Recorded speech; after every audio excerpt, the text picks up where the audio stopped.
मग तू कॉलेजला का जात नाहीस? एकाच शब्दाचा अर्थ प्रत्येक शिक्षक वेगवेगळा सांगतात. बायोलॉजीचं सर म्हणतात सेल म्हणजे पेशी, फिजिक्सचं सर म्हणतात सेल म्हणजे बॅटरी, इकॉनॉमिक्सच्या मॅडम म्हणतात सेल म्हणजे विक्री, इंग्लिशच्या मॅडम म्हणतात सेल म्हणजे फोन. मग मी कॉलेजलाच जायचं बंद केलं. जिथं 4 शिक्षकांमध्ये एकमत नाही तिथं शिकून काय उपयोग. खरा अर्थ तर तवा कळाला जेव्हा मम्मी म्हणाली सेल म्हणजे साड्यांवरचं डिस्काउंट.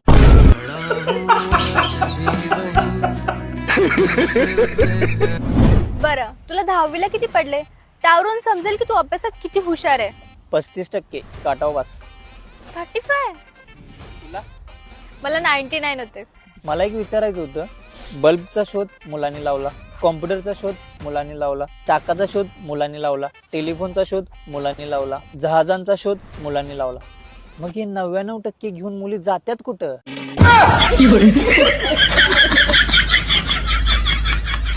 बरं ते जाऊ दे, तू कॉलेजमध्ये कोणाला सेट केलंय की नाही? लाईफ मध्ये फक्त मी अलाराम सेट केला.